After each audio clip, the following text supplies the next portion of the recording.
All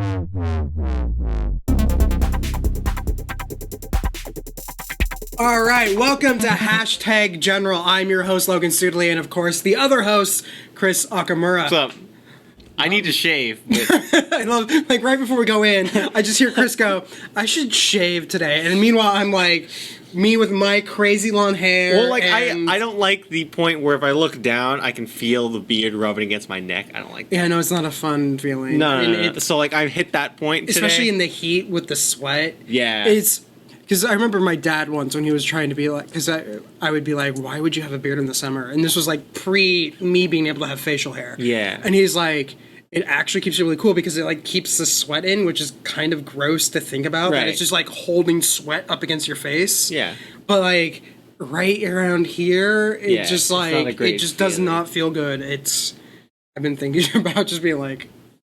Well, then you look like you're 12 years old. I've seen you shave. That's the problem. Is when I go, it's like I go clean shaven, and I go from being like you can buy alcohol to I need to see your ID to see this R-rated movie. It's for adults. Yeah. Which. Again, I haven't been clean-shaven in probably about 5 years, so who knows? Maybe I have aged up enough. Do you trim it, though? I trim it. Okay, yeah, there you go. But it's, it's an experiment. I'm not really dying to find out whether or not I have to have my ID presented to get into a movie again. Yeah. But that had legitimately happened once after I went from like beard to clean shaven. I literally once had to have. Someone was like, "Ma'am, I need to see ID." I'm like, 30. I mean, now I'll be like, "Yeah, I'm 30." I think at that time I'm like, "Yeah, I'm 25." You don't need to see my ID to get into an R-rated movie. But before we start going into our main things, you were talking about this earlier today.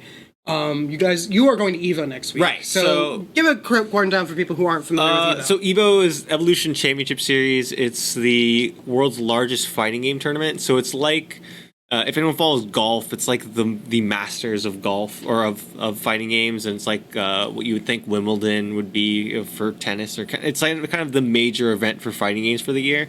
So I help run that event every year. I have a good time doing it. It's a ton of fun. And so this year is going to be interesting because it's going to be the first time that my dad has gone with me the last like 3 or 4 years and then grown to love it. He's going to compete for the first time this year, so that's super cool. I want to see video. Right, I'm going to film video, and then but this year that's great is my mom is coming along with my wife and my daughter. So it's a whole family thing. It turned into like a family vacation because everything just kind of lined up where everyone had a vacation or was off at the same time. So, yeah, it kind of, like, turned into this thing that's going to be great. But then this happened. James, can we get the picture up? So for anyone that doesn't know, you could just Google Grasshoppers Las Vegas, and you'll see it pop up. It's apparently the grasshopper migration season is right now. And for this year, they've stopped in Las Vegas. So if you are looking at the image, which I know James has on screen right now, that's the Luxor Hotel. And all those weird, like, specks in the light are grasshoppers. Right. And so if you look at video, that doesn't even show you, like, the scale of it. There's videos online that'll show you the scale of it. It is, like...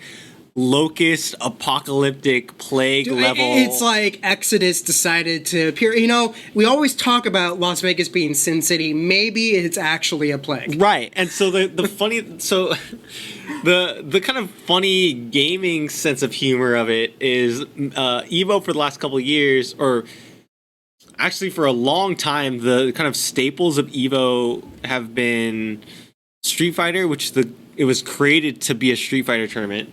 Then Marvel vs. Capcom, and then Super Smash Bros. Melee. So, of course, Street Fighter's still there. Marvel Capcom Infinite was not there last year because it just wasn't a good game. Well, I think it's a good game. Okay, we're getting to the point. But the point is, the community wasn't around it, and it wasn't at EVO last year. So it's the first time that Marvel hadn't been in an EVO. Yeah. And then this year, there's no Melee because it's too old, and Smash Ultimate kind of took its place in terms of... Yeah, there's now a Smash Brothers that everyone's united around. Yeah. Right? So there's no reason to have two Smash games anymore. So Ultimate is there, no Melee. So two of the main staples of the Holy Trinity are gone. And so everyone's like, this is the punishment we get for not having Melee and Marvel vs. Capcom in there. I do like the thing, though, because when we were talking about it before broadcast, James and I were like, is this going to be the thing? Because Samantha's what? She's three. She's 3.5. 3.5. We're like, is this going to be the thing that turns her into a superhero? Right, and this is like she's gonna have. I'm gonna get murdered by a grasshopper army, and then she's gonna become a vigilante called the Grasshopper. And she's going to be like, and everyone's like, who are you? And she's going to be like, the Grasshopper. It's gonna be great. So we've already figured out the origin story. I would gladly sacrifice my life if my daughter became a superhero called the Grasshopper. Now, I'm not setting her up with the funds to be able to do that because I don't have those. She's going to be the the average Batman. Like Batman had all the wealth going for him. She's gonna have to build herself up to that level. Like, it's really funny too because we saw the news report yesterday or 2 days ago, and I remember watching it and going, well, hopefully they're gone by the time we get there. And literally the next sentence was, this is expected to last for a couple of weeks. And I was like, fuck. Yeah, no, that's... But it's exciting because it's Samantha's first time to Vegas. And like, hopefully it doesn't ruin her time. Hopefully she's not too bad. Either that or the world is ending. One of the two. One of the two. So, ready to dive in? Yeah, let's go. All right, so James, let's go over to games. Are we starting here? We're starting here because you were like, hey, we should talk about Fire Emblem Three Houses. And I was like, sure, let me add it to the note. I have no clue what we're talking about or why. So initially you had the Overwatch League announcement of like their upcoming season. Like Yeah. We could have talked about that, but I felt like it was going to be me talking a lot of shit. Because it would have basically been like a 3-minute rehash of our whole, like, you and I putting on our producer hats and being like, this is going to be a nightmare. Yeah, and they just don't know what they're well, okay, they know what they're doing, and they obviously just are in a tough bind in terms of what they promised or what obligations they have to sponsors or whatever. I don't want to get into it. It's just a lot of mess, and a lot of top level people that I highly respect have left and like kind of distanced themselves. So that's not a good sign, and like it's just not worth touching. So I had that in the note. You're like, no, let's talk about Fire Emblem, and I was like, sure. And then you came in, and I'm like, I have no clue what we're talking about with this. So do you know of the Fire Emblem series? I know it exists. Like I wasn't like completely caught off guard by the name. Okay, so Fire Emblem, for anyone who doesn't know, it's a strategy RPG, meaning it's units on a board. Think Final Fantasy Tactics or any kind of like grid-based. XCOM, same thing, right? So it's just like it's a grid-based. Turn-based tactical RPG, right? Your units level up, they gain synergy, so like the more they battle together, they gain link attacks and they support each other, and like they have different unit types. There's like bow and arrow or swords or axes or shields or whatever, or like cavalry, and like there's a wyvern thing where they fly on dragons, shit, like whatever, right? They use magic. It's great. It's a ton of fun. It's a great series. Recently they had a kind of, not a reboot, but they had because it's always been a very Japanese focused series. Yeah. And Nintendo always thought that it could be an American series. They just needed to find the right game to do it. And so Fire Emblem Awakening was a game for the 3DS that came out in like 13 or 12. Very amazing game. It's what got Fire Emblem into the mainstream audience, and so this is sort of the first one because it's on the Switch. Yeah, it's the first kind of major foray of like, hey, here's like our like full force. Like Fire now Emblem is the time for Nintendo to do it. They're on fire. Right, like the last 3 or 4 Fire Emblem games have been absolutely fantastic. So this is like, hey, this is their big shot of like, boom, everyone's gonna play this game. It's our big hype, like get hype moment, and they made it their big summer game right for this year. Yeah, and so. Before I even talk about it, it's absolutely incredible. I think it's my favorite Fire Emblem game now. I'm only halfway through it. Okay. The story is very much not what you expect from Nintendo. It's very much like Game of Thrones-y. Interesting. Like it's dark, right? So it's like, and I hate using the term dark to like because dark gets used too much. But it is very much like these characters have problems. They all have like... I think what it is, just on a side note, I think it's because people often use dark when they mean realistic. Right.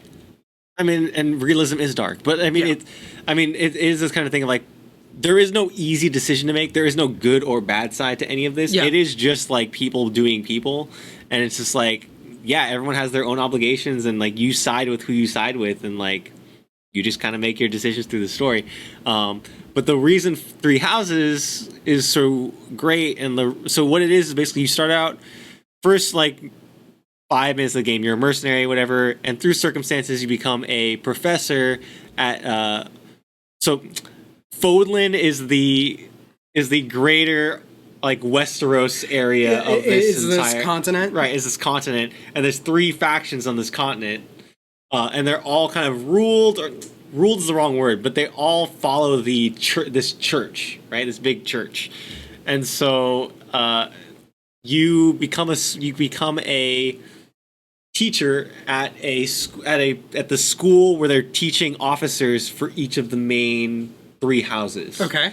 And it's the school is run by the church, so obviously you answer the priestess, whatever, and there's like a relationship between your father and the priestess, and like that's how you ended up with the school. So you end up teaching, and so you get to choose one of the 3 houses of students. So it's like, of course, is it kind of like Hogwarts sorting? Yes. Okay. So you have like your group of students, and they give you time. The thing is, and they fuck with you. They give you time to walk around the school and meet all these students. And by the end of like that first section, you're like, fuck, I love all these kids. How do I pick one to teach?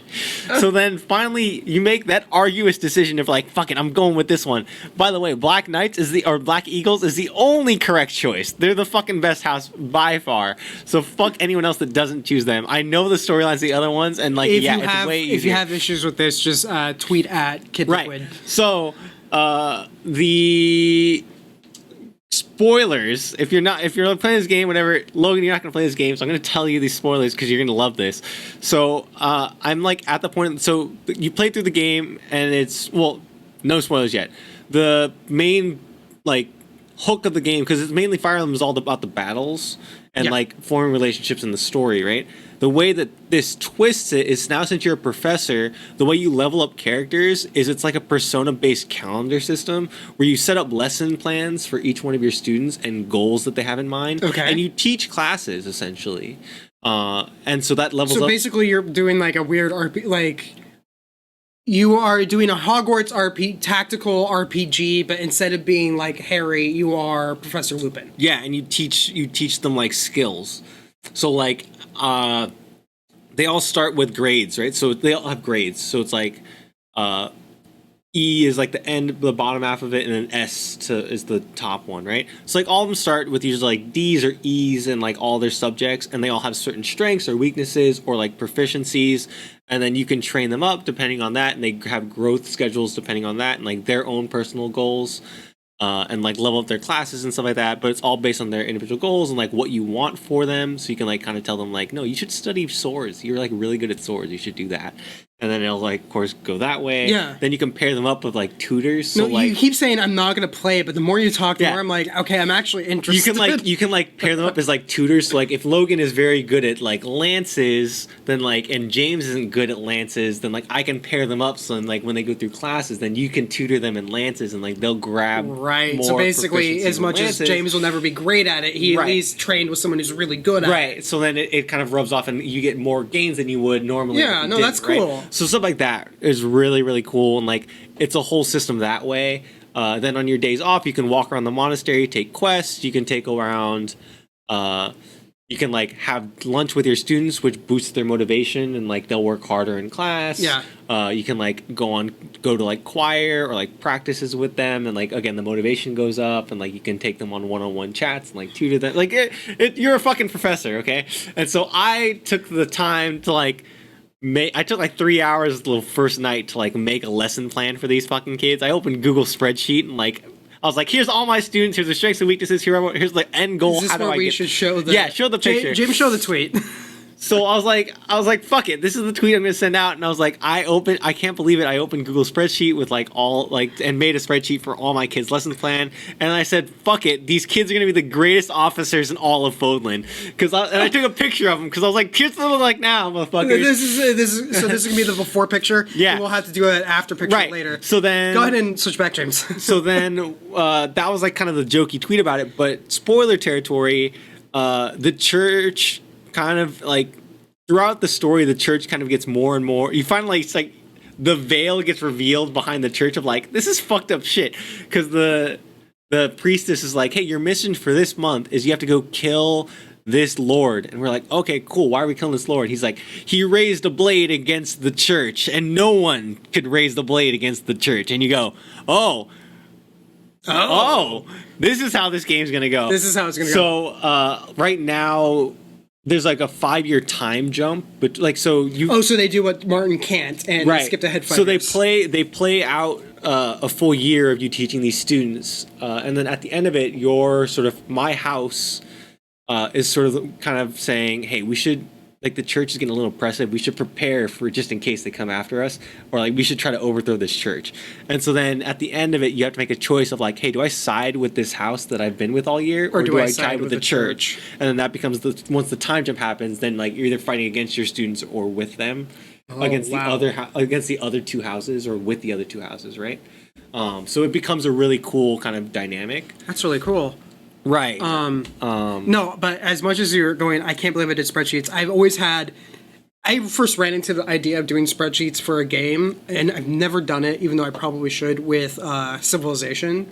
Right. Because especially with, a great game if you ever do like strategy or tactical type games, the spreadsheet aspect can, especially if you're doing it on a competitive level or you're trying to like maximize your ability, you want to run it through a spreadsheet. I think it's not so much just it's just like I'm having fun doing it. Right. And it's like even if it's not competitive, it's just like there's so much to keep track of. Especially I've always had mad respect for the people who do that, because that means that they're not just playing the game, they're taking the game to like another level, right, because they're trying to think about it beyond just that I'm playing this for a couple hours, right, and they're starting to think about it more. I mean, it's more of a thing of like, for Fire Emblem in particular, it's like, hey, I have these kids for like a whole year to like train them up. That's 12 months. That's 4 weeks per month. That's 52 weeks of stuff for these kids. I have 9 students, each one that has like different goals and different whatever, and like I have different plans for them. And like I'm not gonna sit there and play it all at once, right? So like there's no way I can keep all of this tracked in my head. Well, yeah, so it's especially in something like this. Again, like how I first ran into this with Civilization. It seemed like more people would do it, and it was either they were doing like a long-term playthrough, right, where they were wanting to take their time, or they were doing a multiplayer match where you could only do like one turn a day. Right. So you had like, you would play your turn, and then you would have like 23 hours for you and your teammates or just yourself to sit there and be like, what is my optimum move? Yeah. And you know all the math behind the scenes, so you can just input all the math into a spreadsheet, and it could tell you, yes, you should do this, but if you do X, Y, or Z, you can make it happen faster. And that can be the difference between getting like a thing that moves you ahead of another player, or gets you a unit faster in a war. It's right. No, math. So yeah, that was just, I want to talk about that because I'm like gushing over this game right now. It's been out 3 days now, and I have like 15 hours in it. My sleep schedule's been like terrible, but it's been fantastic. I love it. No, that sounds like a fun game. I've been meaning to sit down and play XCOM, because I know it's also a tactical RPG. And it's like I always start it and never never commit to finishing it through, and so I always like get like 3 hours in, and then life happens, and then I'm like, okay, I'm time to play XCOM again. I'm like, I don't remember anything I did. Right. So funny story first. Before we move on, last thing. So the head of my house is Edelgard, who's like this. She's the heiress she's the next in line to be emperor for this equestrian emperor, the big empire that she's a part of, right? Yeah. And so I was like, cool, she seems cool, and like the rest of the house seems cool, so I'll grab them. And I fell in love with all of my children and all of my characters, but I was like, I literally stopped. I think at some point I dropped everything. I paused the game and I literally Googled, "Can you marry Edelgard after time skip?" And it goes, "Yes." And I go, "All right, baby, we're on here. Let's go." So I'm like totally in. And then the thing happens where you get trapped in a decision making sequence where the head priestess of the church is like, now you can either kill her. Like, or he tells you, like, kill her now. So the thing comes up of, like, kill her or, like, protect her. And I was like, I'm protecting her. What the fuck are you talking about? And so the whole cutscene is just you standing in front of her as, like, the church comes after her. I was like, yeah, that's right, baby. I'm in. All right. I'm in. Ready to move on? Yeah, but, like, that game's fire. I love that game. That game's fire. Awesome. I want to check that out now. Moving on, let's go to Star Wars, James. This is going to just kind of be a general thing that I'm going to throw out there because we're talking a lot of the news that came out of San Diego Comic-Con, from Star Wars to all of the Marvel Phase 4 stuff and all that. If you have any questions or thoughts or want to know our opinion on something, let us know in chat. We will gladly discuss it because it's you and me. We'll gladly go in depth. Yeah, but it's all gonna be Comic-Con from here. It's basically all Comic-Con from here with like one smattering of Jojo Rabbit. All right. All right, so let's start off with the Sith Trooper. So I know, James, we have a couple photos that Lucasfilm shared from Comic-Con, and I'm all in for this. I'm all in on this. So my personal, and I haven't been doing a lot of theory mongering for Rise of Skywalker. I've been trying not to. I've been trying not to either because Last Jedi, I don't want to say it upended things, but Last Jedi kind of left it in a state where I don't really know exactly how this movie's going to play out. And I want to keep myself mentally prepared for that. But my personal theory is I think these aren't First Order troops. I think they're Palpatines. Right. And I would tend to agree with you there. I think the thing with this film that makes it different is, like, I fully expect the J.J. Abrams treatment of, like, heavy nostalgia and, like, heavy on, like, what we, like, the fan favorite, like... Yeah. To give us everything we want, kind of a thing. Like, I don't expect the Rian Johnson, like, let's peeve or anything. I don't expect that to continue here.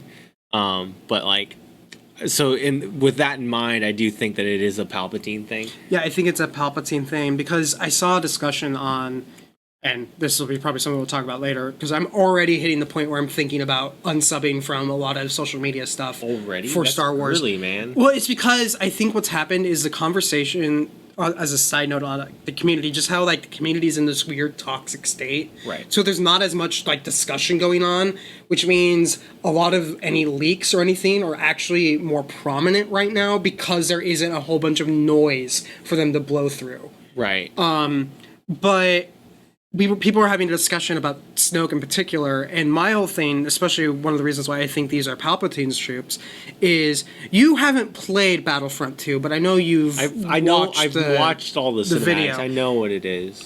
With Operation Cinder and all that, right. The only way to me it made sense is if Palpatine had a backup plan, like a clone or something, right? A means of coming back. And I think that these are just part of his forces, where he just squirreled himself away to wait until he can take over the First Order, and these are just his personal troops. Yeah, I could see that. So makes total sense. I think their design's super cool. I like the red. Yeah, I love the red. I like the design.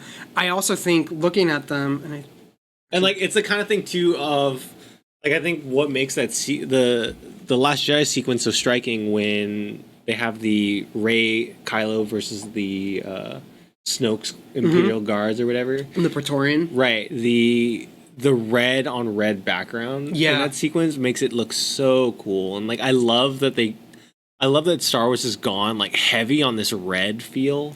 Right. Like all of the if you go to like a toy store, all the card backs for most of the toys for the new movie and like for like Last Jedi they're all white, but like this movie it's like almost all red, which is really cool. Yeah, I'm down. I saw the design. I'm like, I'm totally down. Yeah. And I don't know about you. I feel like they're closer. Like if the First Order is would happen if Apple redesigned the Stormtrooper. I feel like these ones are more of a.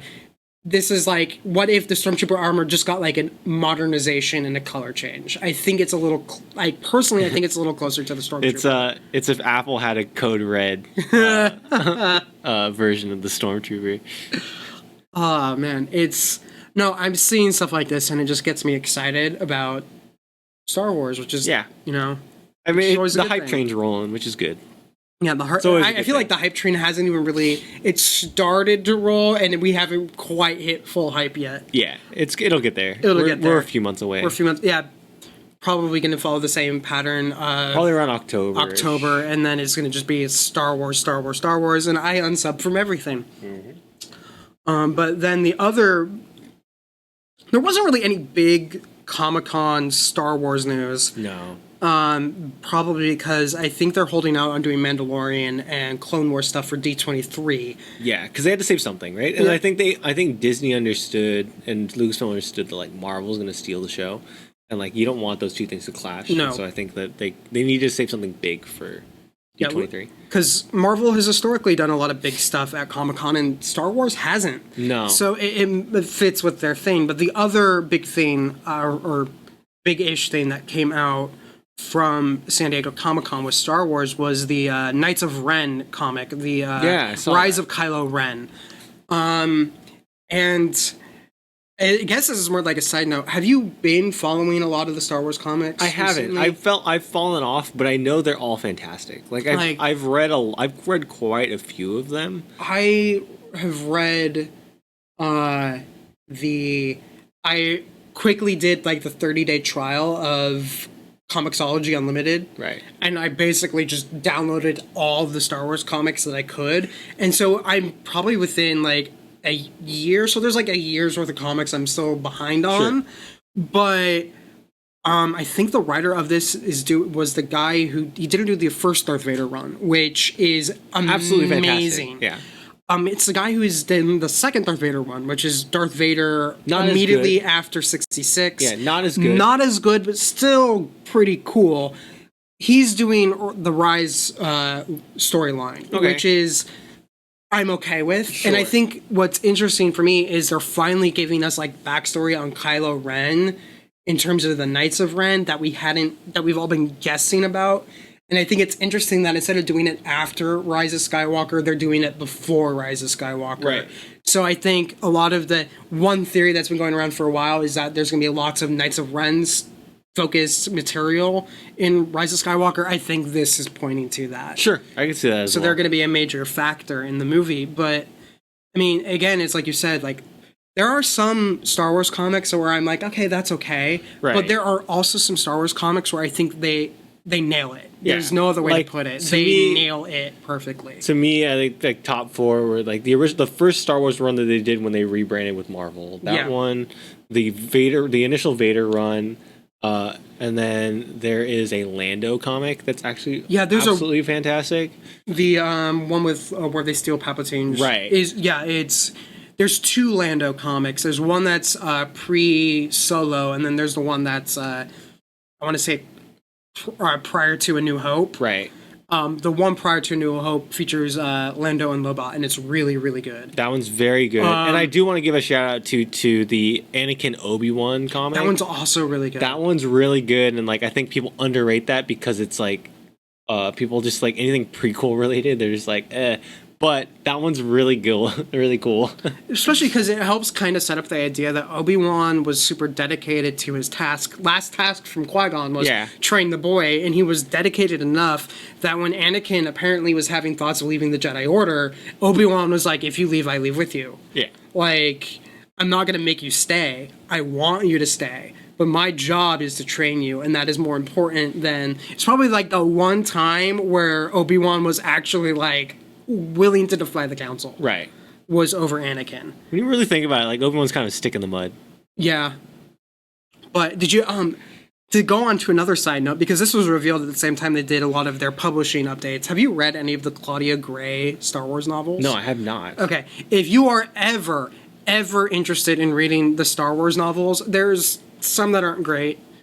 But There's about 100 that aren't great. well, if you go into EU, like Yeah, the Legend there's stuff, about there's a 100 lot that are great. really not good, and it's not worth going in. But if you go into are only looking at the new post Disney, the actual canon stuff, read Claudia Gray. Just if it says Star Wars Claudia Gray, just grab the book and read it. She's done two focused on Princess Leia, one pre A New Hope, the other Bloodline is prior to The Force Awakens, and it deals with her leaving the Senate and eventually setting up the Resistance. Right. But it's also the moment where it's revealed that her father is Darth Vader, which creates a huge galactic kerfluffle. Sure. She also did one called Lost Stars, which has the point of view of a rebel pilot and an Imperial officer who came from the same planet, are in love with each other but end up on other sides, and it's like this kind. It sounds like a really cheesy young adult, and it is, but it's really good. And she also did one that's called Master and Apprentice, and it's about Qui-Gon and Obi-Wan, and it's also really good. So I just have to say, with your comment about Anakin and Obi-Wan, Master and Apprentice is really definitely worth picking up. Go check those out. Go check all of those out. Yeah. So again, my whole thing: if Claudia Gray wrote it, and if it has Star Wars and Claudia Gray, I highly recommend it. But I think that's it for Star Wars. If we're ready to move on to movies. So before we go too far into Marvel, real quick, I want to do my aside of the always eternal topic, and that will never die. And that is I want to say it was 2 weeks ago, news broke that MoviePass, again, the topic I will never stop talking about. MoviePass owes Landmark Cinemas $1.4 million for tickets. It's so crazy. It's very interesting. And the reason why I think it's worth kind of briefly talking about is at the same time this breaks, we also now know for a fact, I think it hasn't, details haven't been officially announced, but Regal has confirmed they're doing their own subscription service, which means the top 3 theater chains, Regal, Cinemark, and AMC, will all have their own subscription service. Alamo Drafthouse has said that theirs is in progress. So it's weird because MoviePass kind of proved that, hey, subscriptions could work in the United States for everyone but themselves. I think it was just the idea of they came in a little overconfident. They came in really cocky, overconfident, and their entire business strategy was, we're going to prove that people will pay for our subscription and start seeing movies more. And because of that, you'll start selling more concessions and all that. So we want to kind of the concessions. They were wanting to partner with the theaters, but instead of trying to set up that partnership from the beginning, they just were we're going to just start selling your tickets, and you're going to want to partner with us, and you're going to want to, they went about it backwards, and it backfired. It backfired hard. It's just a bad business plan. It's a bad business model, and it's just they won't die. It just won't die. And because it won't die, we're going to be talking about it forever. But MoviePass. It's now that Regal has their own thing, and there's no reason for MoviePass anymore. It's done. I understand it. It's not worth it, especially since AMC, you can get IMAX tickets. I think Regal won't let you do IMAX tickets, but they're still it's more expensive, but you actually can, they're not restricting the amount of movies. AMC will restrict the amount of movies you can see, and apparently Regal won't. So it's there's no reason if you're main Do they theater, really? I haven't ever gotten restricted with my pass. What AMC does with A-List is you can only use your A-List ticket, or you can only get 3 A-List tickets a week. So they're restricted in the sense that you can't do, because A-List is different than Stubs. A-List is where you get the free movie subscription thing. But you can see 3 movies a week. Right. So you can see 12 in a month. But you're never going to run into that unless you're going multiple times in a week. Right. Regal is apparently not going to do the 3 times a week restriction. Apparently they're going to not do a restriction. You just can't have tickets overlapping. But they're also not letting you go into a 3D or an IMAX or any premium thing. That's not bad. Which isn't bad. But it's kind of the whole thing is MoviePass kind of provided a proof of concept because they're let them take the hit and then we'll figure it out because all you had to do is if you're AMC or Regal, you just had to be because all MoviePass cards were MasterCards. Right. Was there an increase in MasterCard usage and ticket sales? Yeah. Right after MoviePass came out, that will tell you how much it increased. Right. And then you could just sit there and do the math and be oh, this is what we'd get. And then you could just cut out MoviePass. And that's what's happened. And they owe people money. And I wonder if they're going to who is going to loan them out more money? No one. No one's going to loan them out more money. They're going to go bankrupt or they're going to default on their loans and then they're going to go under. But I just wanted to bring it up again just because this is it's just ridiculous. It's one of those bizarre things. I have talked about it prior to this podcast even. The story of MoviePass needs to be a movie in itself. Yeah, because it's so weird. It's doomed to fail from get-go, and for some odd reason won't die. It's the undead. So strange. But moving on from subscriptions, before we jump into the big thing, the Marvel stuff. Yeah. Did you see the Jojo Rabbit trailer? I did. So my big thing is Taika Waititi, which means I'm immediately sold. The concept is absolutely bizarre. So if you haven't seen the trailer, the basic idea of Jojo Rabbit is there's this young boy in 1930s, maybe 40s Germany who is bullied, and so he is his crutch is his imaginary friend Adolf Hitler. And apparently it starts going into like racial issues because like his mom apparently is hiding a Jewish girl in the attic, and he has to confront his own like beliefs. And Adolf Hitler, of course, is played by Taika Waititi. But did you see the meme? So the trailer's great, but did you see the? So they brought back the old Hitler gets angry at thing and did that meme for this movie. My God. And it was hilarious because he's freaking out. Hitler's freaking out because, and it's written, of course, by a Jewish man. And so he's freaking out because he's also being played by a Jewish man. So like the Hitler in the meme is freaking out. And they're like, we need to have a counterattack. We should give me the director of Thor Ragnarok. He's good. And it just is like, it cuts to like all the German generals being like, it's so good. I will of course share that in the show notes. That will be up in 4 months. But check it out. It's well worth it. But let's dive in to the theme that I know you are really, really wanting to talk about. Yeah. And we are going to be talking about for probably a while. And that is Marvel's Phase 4 announcements. Yeah. So we can honestly just go in order. Yeah, let's just go in order. No, this is an order of release. This is not an order of how they were announced. So we're going to stick with film and then do television just because of weird hashtag stuff. Sure. But first up, we're getting the Black Widow movie. Cool. With Scarlett Johansson. Super excited. It's been rumored for a while. I don't know if we've seen the clip they showed leaked online. I'm excited that Taskmaster is Taskmaster. I think that was the big thing in there. It's really cool because he has the Captain America style shield, which means he's been watching a lot of Captain America footage. If anyone doesn't know, Taskmaster has really cool power where he watches film, or if he watches anything, he can copy. Anything. So obviously, if he's wearing a Captain America style shield, he's been watching a lot of Captain America footage. So that could be really cool. And then it's one of those things where he's hard to fight because he will observe your fighting style and then can counter it. Right. But so Black Widow should be very interesting. Very excited about that.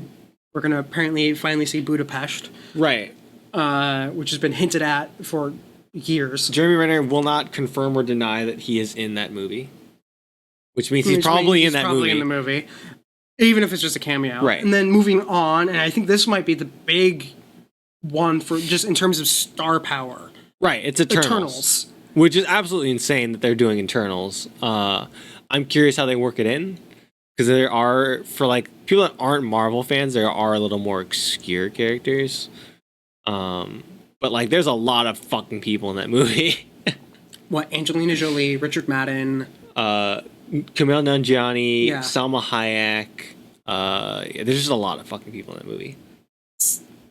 And that's the thing is, I think it's just going to be interesting. It also says how Marvel has kind of become the it thing is that they're able to get big name talent. I mean, they've been able to get big name talent, but it's like one of those things where it's like it just no longer feels odd. Like I remember when they announced that they were getting Benedict Cumberbatch for Doctor Strange. Everyone was like, "Oh my god, the big star is going to be because." Admittedly, all the people in Marvel now are stars, but they didn't start that way. Right. I mean, like, it started with Phase 3. Phase 3 was like, they're like, holy shit, they're getting everyone. Because remember, that's when they got Chadwick Boseman. They got Brie Larson's a big name, too. Yeah. Like, they got a lot of people that were big name, like, award-winning actors. Yeah, it's...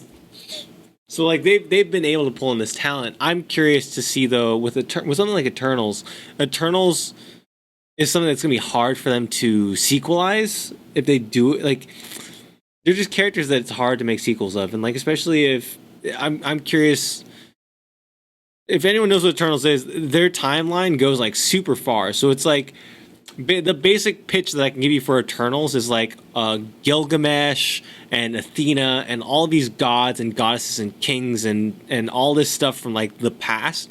What if those weren't legends and they were just immortal humans that had powers, right? And they're all kind of under this guise and this kind of family known as the Eternals that have been sort of pulling the strings and pulling the back door and like planning things out throughout the history of the world is the best way I can explain it to you. And so like that's their background of like they're like the character Gilgamesh is literally just Gilgamesh from the legends. From Legend, yeah. And he's just that. Or the legends are based on him, right? But like that he like essentially that's what he is. And like Athena, who's the character that's played by Angelina Jolie, is just Athena. Yeah. Right? Like it's not like they weren't. It's either the legends were based on them or they are the legends themselves, and they keep that pretty ambiguous throughout every iteration of their history. But so I wonder if we're just going to see ancient Earth. Marvel. Possibly, or it could just be flashbacks. Like I could see a montage in the beginning of them, like their old life, and then back now to modern day of whatever they're doing.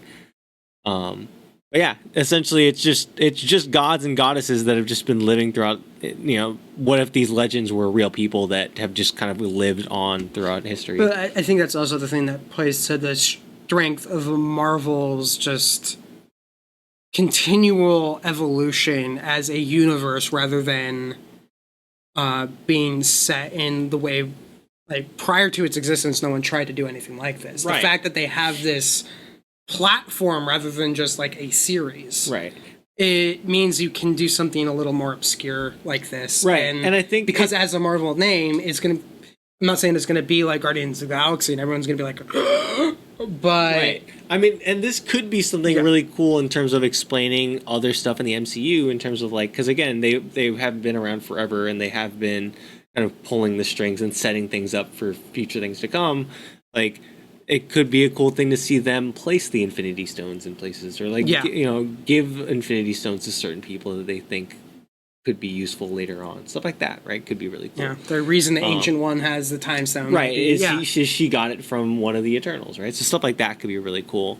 I love the meme of like someone said when Kevin Feige realizes he could stick the Marvel logo on the Marvel Studio logo on anything and it'll make money, and it goes to the Guardians of the Galaxy, the Star-Lord thing of like, I'm gonna make some weird shit. Like it's just it's the same thing, right? Of like, he can do no wrong at this point. And like all of these movies, I don't even like. Next is like all of these movies are gonna do well, which is crazy. Yeah, James, have we thrown up the main image yet, or? Yeah. There you go. So just so everyone can see along, like this is, and what I find crazy about this is we're all talking about this as phase 4, and it's only like a 2-year stretch. Yeah, I mean, I think Kevin Feige talked about it too, of like, these are going to be sort of palate cleansers for what's coming next. And of course, they're seeding seeds of like what's to come, and they talked about Fantastic Four and mutants coming, and so like, those are obviously the big guns coming next, and like they're setting up a lot of stuff for Young Avengers, and they're setting up a lot of stuff for Dark Avengers, possibly. Yeah. So I mean, they're setting things up, but I think this is a good 2-year palate cleanser after Endgame to like sort of get us back in with these characters and back into where we're going. So that's exciting. So James, you can go back to the thing. Thank you. Next is Shang-Chi, which is. It's one. I think this is. I think it's a wise move because of how big Marvel is outside of the United States, right, particularly in Asia. And Shang-Chi is such a cool character too. For anyone who doesn't know, Shang-Chi is the master of kung fu. He was originally conceived to be sort of like the martial arts answer. It was like Marvel's answer to it's like the Bruce Lee craze of the 80s. And so like and like early 90s, and like that was sort of the idea for Shang-Chi. Now the thing with how they're doing it is really cool because they're reintroducing the Mandarin, the real Mandarin, as with Tony Luong. what? Well, and here's the thing too: is there's been the To be fair, I thought Tony Long was dead, so this is a great surprise. It kind of even makes sense because like the 10 rings do appear in Iron Man, but they don't actually appear in Iron Man 3. Yeah. So it's right. It's really cool. Tony Long, what the fuck? Tony Long is one of the most legendary actors in all of Asia. If you don't know who that is, he was the main hero in Hero. If you've ever seen that movie from like, how long ago was that? Oh god, that's. But he's a fantastic actor. He's legendary in Asia. So he's going to play the real Mandarin. Fitting, very fitting. Yeah, it's I think speaks to like I think this is a smart move in the sense that Marvel is so big in China and Asia in general that you can't not do something that embraces that. Right, absolutely. And then so Simu Liu is going to be Shang-Chi. Great choice. He's a great actor. If you're an internet person, you probably know him from. He's a great person, but he has some great tweets, some fire tweets. But he is a YouTuber. He's part of Wong Fu Productions, and like he's been an actor with them for a very long time. So he's been around, and so apparently he's told the story. I think to Entertainment Canada, he told the story of like how he got cast, and he said basically they're like, yes, you have the part, cool, sign on the dotted line, and then hey, get on a plane, you're going to Comic-Con. He found out like a few days before. I did not know that. Yeah, and I saw the thing where he had apparently been tweeting at Marvel going, hey, when can we get Shang-Chi? Yeah. So, and he had done it for like a couple of years, so it wasn't like he was doing this as like a viral work. From like 2010 to 2014, he'd been doing it, and then he like did like and on Twitter he had like taken an image of all his tweets, and with the comment being like, right. Well, my favorite one was he was like, all right, Marvel, good job with, or he's like, hey, Marvel, when can we talk about Shang-Chi? And it's like, well, shit. Yeah, it's just like so, like stuff like that, right? It's great. But he's one of the perfect people to do, and like watching his reactions throughout that entire presser is fantastic because he just has like the kid in the candy store face the whole time of like, oh my god, I'm with Gunny Cumberbatch. Oh my god, like there's so many people here. And like I could imagine as an actor like that, right? Because like we just talked about Marvel getting big stars, but they're also very committed to like finding the right actor, and finding no matter like how big the name they are, right? So like getting someone like him is such an interesting experience. I got to imagine because he's then on stage with like big stars, huge and, like, stars, Academy right? Award winners, and he's just like, I'm just a dude, right? It's crazy, but I'm super excited. I think his power set works really well for film, and I think people are going to be I think people are sleeping on how good that movie's going to be. Well, I don't think it's just sleeping on how good it's going to be. I think there is this. I want the Russo brothers to direct it so we can get another Winter Soldier fight scene, like with martial artists. Good luck. Could you imagine? Kind of busy. I know, but could you imagine that? Oh my god! Just have them guest direct. Like, give me the guys that do the raid, and don't just bring them in and not use them like they did on Force Awakens. No, dude, they were the mercenaries that try to kidnap Han Solo, and then there apparently was going to be like an actual more elaborate scene, and then it just got cut. I think in the script phase, like it didn't even get like shot. Sad times. It's just like Whatever. But then after Shang-Chi, we have Doctor Strange and the Multiverse of Madness. Apparently, it's going to be the first actual Marvel horror film. So I'm super excited for this. This is actually the movie I'm most excited for on this list. I remember seeing like the image for it because I had the logo, and I was like, oh, this is giving me Stranger Things vibes. Yeah. So I love it just because like these titles are. Someone made a joke online. It was like, "Fuck, is J.K. Rowling writing these titles now?" Like it's like Shang-Chi and the Legend of the Ten Rings, and then it's like Doctor Strange and the Multiverse of Madness, but Thor and the Goblet of Fire. Right. So stuff like that's great. But I'm super excited for this movie. First of all, because I like the idea of like making Doctor Strange sort of a weirder, more horror thing. I think he's the perfect character to do it with. I I love the idea that Scarlet Witch is going to be in here and featured pretty prominently. I think that those two characters together is very interesting. I love the tie-in with the WandaVision show. Yeah. Because I think, like, have you read the Vision comic? I've not. Wait, do you know of the Vision comic that they keep referring to? I know they exist. So there's a Vision comic. Basically, the premise of the comic is that Scarlet Witch is dead, or that Scarlet Witch is, like, not around in the same way that you would think she is.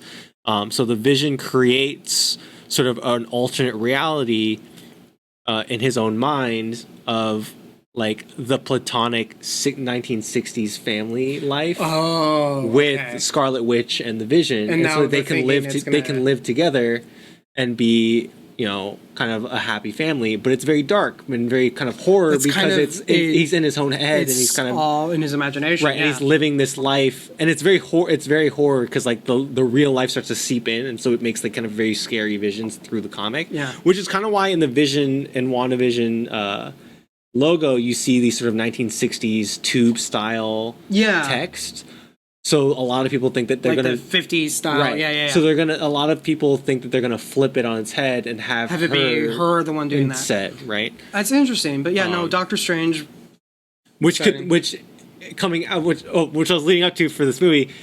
If that's the headspace that she's coming out of that show into the film with, it could be a very interesting thing to bring that mindset or that. I guess kind the question of is which is going to come out first, because they haven't officially but they announced that WandaVision is leading directly into Doctor Strange and the Multiverse of Madness. So, but then, so, like, her headspace coming out of a show like that, if they follow that storyline, could be really cool coming into a movie like this if it's a horror thing. If it's a horror thing, because she's just put herself through kind of hell, like a not a happy space. Right. And then the final movie they've been, like, officially announced the date for is Taika Waititi's back for Thor: Love and Thunder. Love it. James, can we get the like, first off, female Thor? Yeah. Natalie Portman's back to be female Thor. And it's just like, I love it. The thing I also find very interesting, that apparently they have not confirmed whether or not Chris Hemsworth is going to appear in the movie.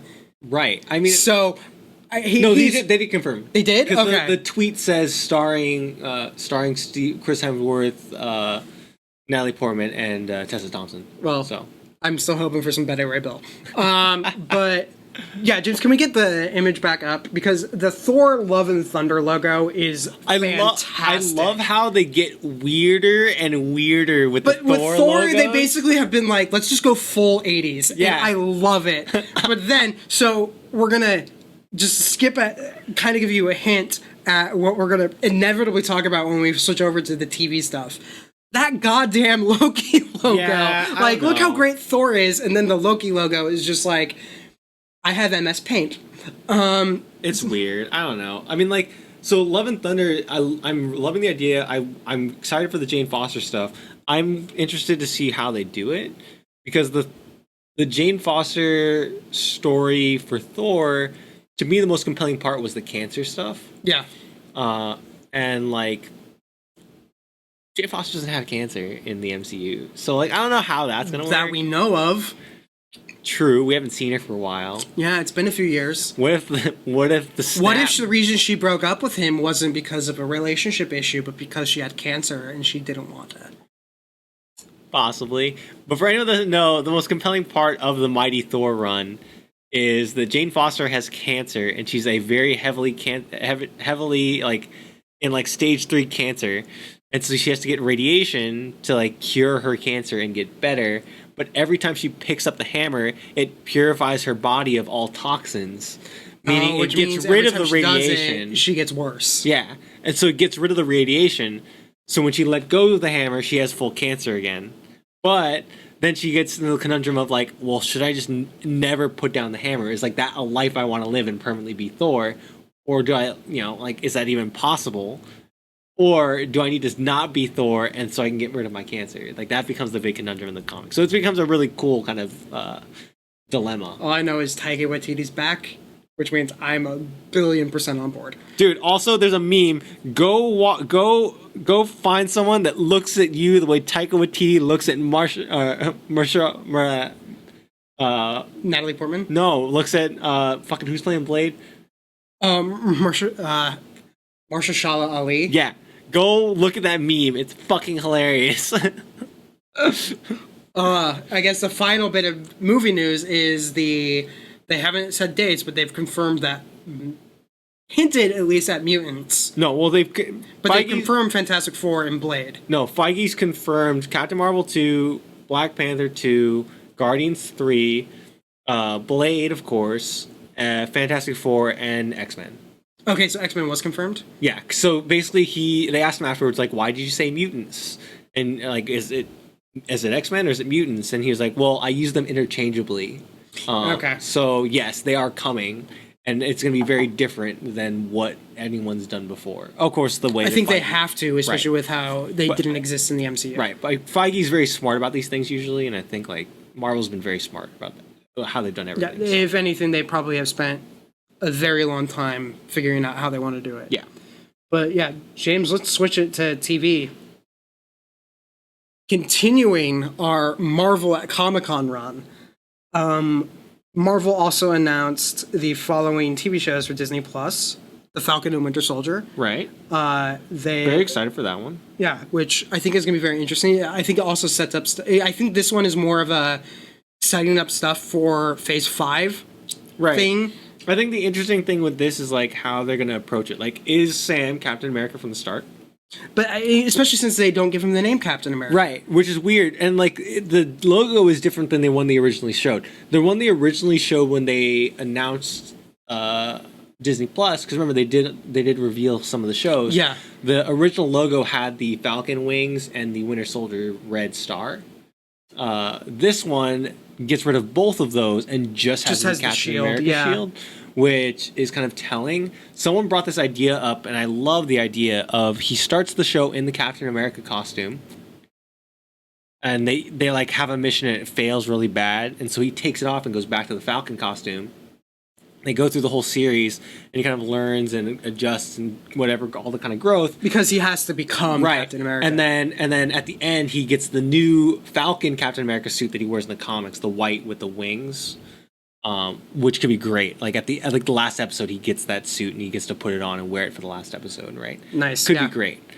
So yeah. I mean, again, it's also kind of just a general thing that Disney is clearly showing it's willing to invest heavily in its Disney Plus offerings. Yeah, absolutely. And for a service, it's only going to be $7. I mean, we're going to talk about this towards the end, but it's crazy. Yeah. WandaVision was also announced, and we've already kind of discussed the idea of how that would go. Everyone's been wondering about it. I think your theory is probably square. I mean, the only reason is because it fits perfectly with how there are right now. Like, Vision's dead. So Wanda's the only one left, and then the 1950s, 60s like tube style writing fits with that comics so well that you got to think that's it, right? So next you have the Loki series, and they've confirmed that this is the Loki from Endgame that escapes with the Tesseract. Right. So it is the 2012 Loki from Avengers. So there is no redemption arc. There is no like. He's not a good person. He's just an evil fuck at this point. This is not... So basically, any character growth we've seen from Loki is gone. He's just an evil fuck. Like, that's all he is. So that should be very interesting to watch. Right. But also because right before that, you have the multiverse aspect of Doctor Strange. I'm wondering if they're trying to figure out also a way, because Loki is one of the best bad guys they've had. Right. Are they going to try to bring Loki back and just have it be this other, not eventually kind of sort of redeemed Loki? That's my personal theory. I think I don't think they want to let him go. I don't think they want to let him go. I know, but they kind of have to. He's hitting the point of like, God, we need to just move on from him. I think he's overstayed a little bit. I think he's still a great character and I love him, but like he's got to move on. But we'll see what they do with the show. And then there's also the animated What If series. Super excited. I'm more excited for this than probably any other show. Every time they talk about it, it's just like, this is exactly what you kind of need, because Right. Sometimes people just want to know what would happen if this happens, Right. and this gives an outlet for it. And immediately after more details got released, everyone's like, can we also do this for Star Wars? Right. Like, wouldn't it be great if there's an animated What If Star Wars series? Well, like the thing with What If that works really well is, I don't know if most people know this, What If is actually a series of comics. It's actually a very popular series of Marvel comics. So like one of my favorite ones was like, what if Captain America led a army of super soldiers in World War II? So like instead of the serum getting destroyed, the serum works and they are able to make an army of super soldiers that is led by Captain America. Like how does that change the world, right? How does that change that entire Basically everything from that point on would be incredibly different, right, than what we have now. Right. So that's an interesting scenario. There's also like there's all kinds of stuff that you could probably make up, and it's great. I'm very excited. Yeah, and then that one I'm really excited about. I can't wait to watch it. Yeah, And absolutely. then finally there is the Hawkeye series. So you weren't hyped about this. No, I wasn't. So is it just a lack of like, I don't care about Hawkeye? It's more of it's not that I don't care about Hawkeye so much as it feels like it's kind of falling into like the Hawkeye joke of where it's like, here's the Avengers and Hawkeye. Right. And it kind of felt like this one too. It's like, look at all these things. Also Hawkeye. Right. But so I think as much as I'm kind of like, I do also think that it might have the potential of being the most interesting of the series. Right. So and that's, I think, the difference is as much as I'm like, meh, it's also at the same time I'm like, if there's any one series that is going to most likely go above and beyond in terms of what they can do with that character, it's probably the Hawkeye series. Right. So two things to remember, and this is the thing I bring, because a lot of people I've talked to have like, I don't care about the series at all. And I'm like, look, there's two things. One, think of Hawkeye at the end of Endgame. He is fucked up. That dude killed so many people, and he has to live with that guilt, and then he has to live with Black Widow killing herself for him, like, or to keep him alive. Like, this is not going to be. He has to live with so much guilt now, right? Then you bring into the idea of with the way the logo is, and they have talked about it, that it is based. They're basing the story around the recent not recent now, but like the Matt Fraction run of Hawkeye. Now, for anyone that doesn't follow comics, or if you're just an MCU person, the Matt Fraction run of Hawkeye in the last 10 is probably considered one of the top 3 or 4 comic book runs of the last decade. And probably, I know a lot of really big comic book fans that put it in their top 10 all time. Like, it is absolutely a must read if you're a Marvel fan. If you're just getting into comic books, it's one of the first comics I would ever recommend to someone of like, read this. You don't care about Hawkeye? Read this fucking book, right? Like, it's incredible. And it introduces a sort of older Hawkeye that's not in a good place, that's in sort of the Ronin stage like this one is. And then he kind of takes a young girl under his wing named Kate Bishop to train her to be the new Hawkeye, and through her sees like sort of the good in the world again, and sort of learns to love and be not a father again, because he is a father, but it's learns to be like a mentor and a person and a hero again, right? And so it's him sort of seeing the light through this young girl and teaching her how to be the next Hawkeye, and then she goes on to be the next Hawkeye and be in the Avengers and Young Avengers and like lead the Hawkeye name after that, right? Once this Hawkeye retires. So this comic, which he's tried how many times now, right? So I mean, this gives them a good out for that, and it makes it so like an easily transition to Kate Bishop into the new Young Avengers, which is smart because like we've already seen one transition with Captain America. We're setting up another for Hawkeye. It's setting up and doing an in-universe smooth transition without doing the soap opera. The part of Iron Man is now being played by Robert Downey III. Right. So it's a great transition, and like again, I cannot say enough how fantastic that Matt Fraction run is. And so seeing that, I was very concerned about the Hawkeye series, right? I was like, fuck, this could be bad. I was like on your side. And then when they showed the logo and it was the exact same logo as the Matt Fraction run comic, I was like, I'm in. I am in. I'm 100% sold. So that again is something that I was like, I need this injected into my veins. Okay. So hard. But yeah, I think like that. You've sold me. In fact, I'm probably, because like I talked about how I read a bunch of Star Wars because I signed up for the 30-day trial of Comixology. I think I still have a couple weeks. I think go. You gotta go read that Matt Fraction run. And so, before we left too, we left off a big point. The WandaVision show also involves an adult, Maria Rambeau, or not Maria Rambeau, Monica Rambeau. So that's really cool too. Who is she again? Monica Rambeau's the little girl from Captain Marvel. Oh, that's right. Yeah, the little girl from Captain Marvel. So they cast an adult version of her in WandaVision, and so she'll be a heavy part of that show as well. Yeah. So that's exciting because she is now like 20 something in the Marvel canon. But that also sets her up for Young Avengers as well. Yeah. So we have about 4 or 5 new Avengers members that could be easily slotted in here. So very exciting. Makes Disney Plus look very interesting, and we'll cycle back to that as we hit the end. But before switching hats from Marvel to Star Trek, did you watch the Picard trailer? Yes. What did you think? I'm hyped optimistically. I'm hyped but nervous is how I would put it. Because for me, it could go so bad. Yeah, I saw the trailer and I'm like, this could go really bad. But and it's what it is for me, it's 7 of 9.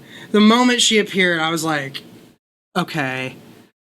And it's not because I have any issues with Jerry Ryan or 7 of 9, as much as you look at it, they brought back a couple key people from Next Generation, plus the one character that everyone would recognize from Voyager who's never seen Star Trek. And I'm sitting here going, where is my fucking Dr. Bashir? Yeah. Like, because I guess this kind of goes into the problem that we saw with, like, Last Jedi, where everyone had fan theories and then none of them are right and everyone got upset. Sure.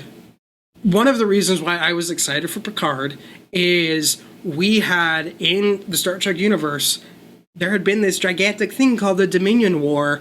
What is the aftermath of that? Right. And I think given, like, how, to not go too deep into, like, the politics of now, I think there are a lot of places where you can draw parallels between America today and a post-Dominion War Sure. federation if you were willing to go there.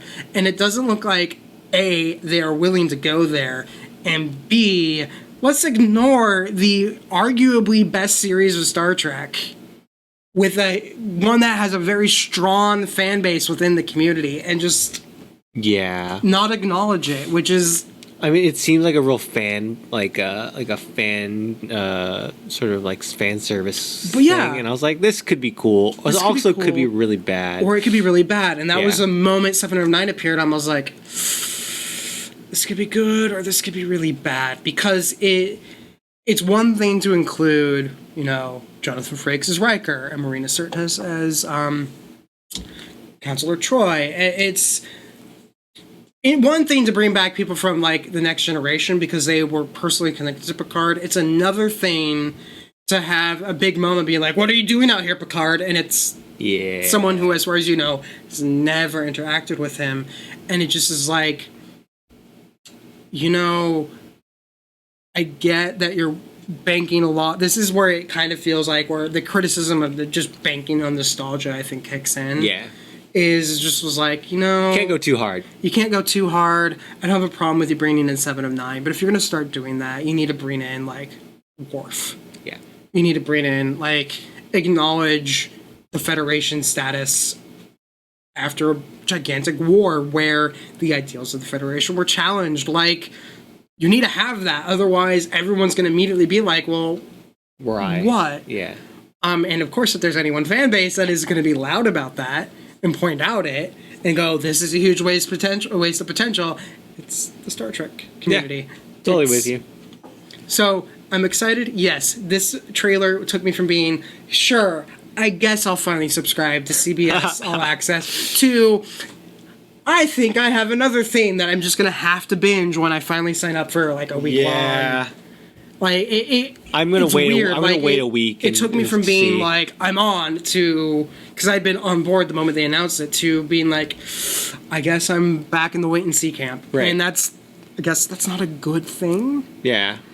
But Complete opposite, though. The Witcher. The Witcher. Complete opposite. So moving on to The Witcher. Complete opposite of Holy everything crap. we just talked about. It looks so good. Yes. I was so nervous about the show, and then all of a sudden the trailer comes out. I was like, why does this look so fantastic? And why, like, this has no, this shouldn't look as good as it does. It looks so goddamn good. But, like, that's what you get when you get like directors and actors and like everyone involved that understand the material and then are fans of the material and like just want to make a cool thing. Yeah, and they made it fucking fantastic. It looks so good. It looks so interesting. I think we've been critical, and again, we keep bringing up streaming services. There's like we even have like a topic point on this. We've talked about how Netflix's problem right now is they're needing to make sure that they have content that keeps people subscribed. Which will do that. And I think we might be actually seeing that strategy. Yeah. Like they've got something that looks really good, has a built-in fan base, and the trailer just knocked it out of the park. It looks so good. It looks so good. I can't wait to watch it. And yeah, we're gonna end up having to talk about it when it comes out. Yeah. Final Witcher note, I guess for me, other than unless there's a point in the trailer you really want to hype up, other than being like, holy crap, it looks good. It's so fantastic. I've been playing Witcher 3. I finally sat down and started playing it again. And? I'm really enjoying it. But there was this one moment where I took a Witcher contract. And I'm following the contract. I'm going into this mine. And James is watching me. And I'm just dying. Yeah. And James is going, Logan, I think you're getting better, but you need to figure it out. And I just kept dying. And I finally go, you know what? I think I know what the problem is. Because I get hit like 2 hits from this one monster and I'm dead. I'm like, I think I know what the problem is. I load up the quest info.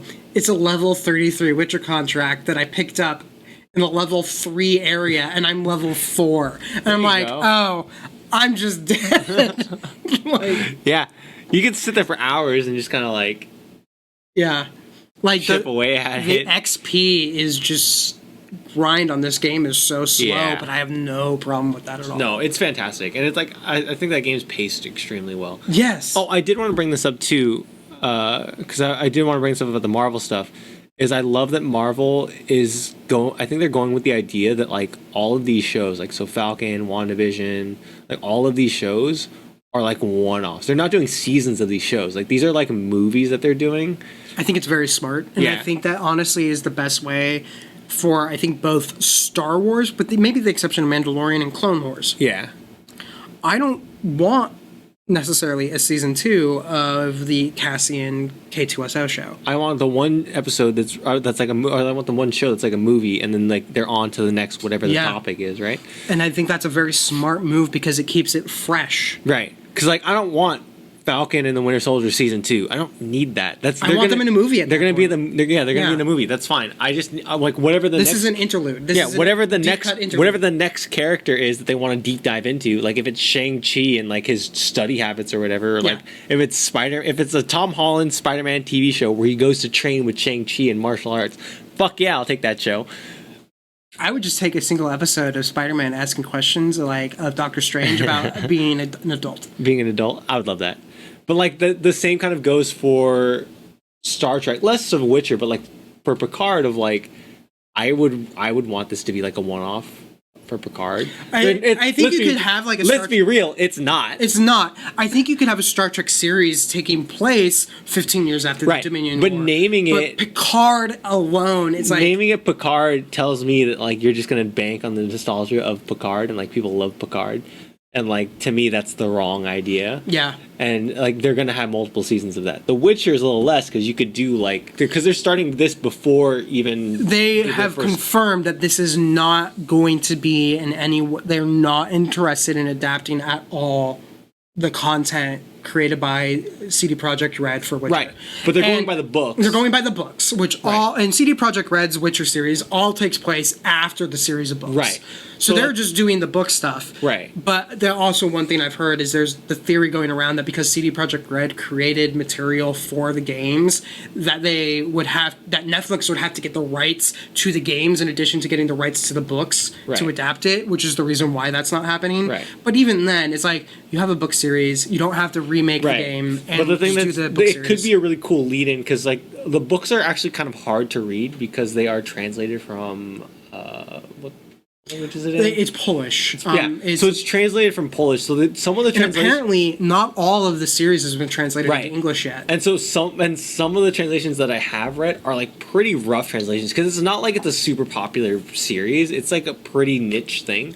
That's probably going to change. It wouldn't shock me at all if we start getting better translations soon. Right, but like this could be a really good lead-in into the games because the games do take like once you pick up Witcher 1, you're like, where the fuck am I? And like it really takes you a while to like ramp up into this world because it really just drops you in because you're like midway through the books, right? Yeah, it's like if someone dropped you in the middle of Empire Strikes Back, you're like, what the fuck is going on?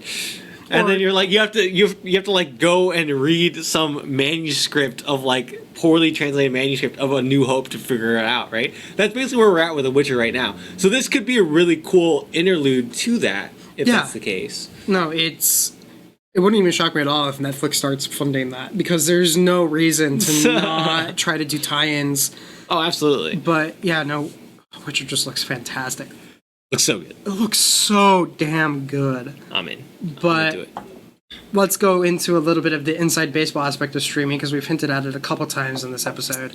Where like the value, like Netflix having to prove that it's worth subscribing at the higher rate, how Disney Plus is a good value for the money. Apparently, a study was done, and they say that the average American only wants to pay $21 for all their streaming services. And this comes up with Netflix's rate going up, Disney Plus coming out later this year. Both NBC Universal and Warner Brothers have confirmed that their streaming services will be coming out next year. You have CBS All Access, and you have all of these services, and no one. You're going to have to start juggling and being like, am I really willing to pay $10 a month to watch Friends? Right, and like I think that comes back to the thing of like, if we take like a test, right, and we take like $21 average person. Honestly, it makes it so that Disney Plus is a must-have for everyone. I'd say Netflix has been in a good position recently where it has been synonymous with streaming for so long. I don't think many people have sat down and thought about it being one you can get rid of. Right. But all of their big content is going away because the media conglomerates are taking all of their content back. Right. Disney's already done it. Warner is about to do it. NBC is doing it. They're all taking it off of Netflix. So all Netflix is going to have, and this is the reason why they've been spending so much on original content, is to have a back catalog because otherwise they'd have nothing. Right. I think stuff like The Witcher is good because that makes Netflix seem like a good value proposition again. Right. Or still. But the best content that everyone's most excited about right now, at least in our community, is Disney, and it's what, $7 a month? Yeah, that's what I'm saying. It's like Disney becomes a must own. If your budget is $21, you can get Disney. You can get Disney, and then like another and one more. Yeah, like it makes Disney Plus the most cost efficient and the best one to have. And everyone else is fighting for the scraps. Like this little bit, it just I think this screams like how. Even though it's not even out yet, Disney's in such a good position, and then everyone is coming out after. It's the Apple. It's the catalog, like the Disney stuff. It's all the catalog, right? Like, because dude, not only are you getting Marvel, not only are you getting Star Wars, you're getting the Disney backlog. You're getting the Fox backlog. You're getting the Simpsons. You're getting all the Disney TV shows that you grew up on. You're getting all of the Disney movies. You're getting all of the everything. Like it's such a Disney's nothing competes with Disney's backlog, which is fucking crazy. And they're getting rid of the vault for it. Yeah. The highly valued, the whole fake. Fuck, what do we do? I don't know, release Beauty and the Beast on Blu-ray, 4K. The false scarcity of the Disney vault is going away because that's how valuable they know it is and how it will get people in. And if you are at that $21 value and you're looking at, well, I have Disney and Hulu and Netflix, it's like you're not cutting Disney, you're going to cut one of the other two. And that's not a great position for everyone else. No, it's a fantastic position for Disney, though. Yeah, great if you're Disney. Sucks for everyone else. Hell yeah, dude. But yeah, no, I thought that was very interesting, especially since now everyone's like confirmed that their stuff is coming out either next year or later this year. I'm telling you. It's, I don't know. If I'm Apple, I'm really thinking really hard about the whole rumor that it's going to be free. Like, I'm really thinking hard about that. Jeez. Because otherwise, why bother? Yeah, some of their stuff looks interesting, but there's a lot of stuff that looks interesting. Is it looks interesting and I'm willing to pay $10 for it? Meh. Because I could probably buy the entire season for like $20 on iTunes and buy it once, and rather than It's very true. pay a subscription. And I think that's kind of the point. I think the problem a lot of these shows or platforms might run into is I can buy Discovery on iTunes. Yeah. Like, why pay $10 a month when I can do 3 months worth and buy the one show I'm going to watch? I don't care about any of the other stuff. It's the problem is that as much as we've all been talking about being able to pick your content, the problem is you can still buy And like unless you have a a show that's like culturally relevant, right? Game of Thrones. Yeah.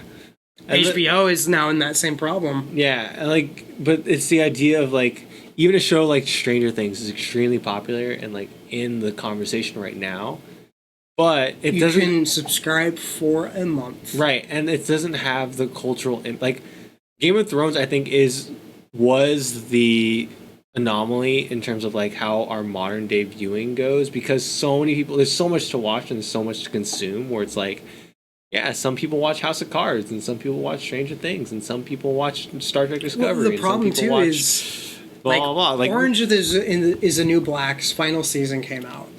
no one cares. I feel like everyone forgot about it. I remember it was big when it came out, and then I remember everyone was like, season 2 is out, and then I remember feeling like nothing happened, and then all of a sudden it was like, season 5's out. I'm like, wait, what happened? Yeah. And I think that's the problem. It's just so much going on, and I think the Game of Thrones was the one show that somehow broke out of that. That was like, everyone is watching Game of Thrones. Like, you can't... Dude, fucking the homeless guy down the streets will watch Game of Thrones. Yeah. He's like, got the HBO Go password from one of his... I mean, he's just like, he's staring out your window. He's outside your window staring at the TV, like, fucking telling you to turn that up. Yeah. But, no, it's... The value proposition is going to be the thing that I don't think anyone's... That's what Disney no one's prepped for. But, I'm telling you, man. Yeah. Shit's crazy. I think that does it, though. Anything else you want to bring up? No, I'm good. All right. I guess we should roll credits there, James.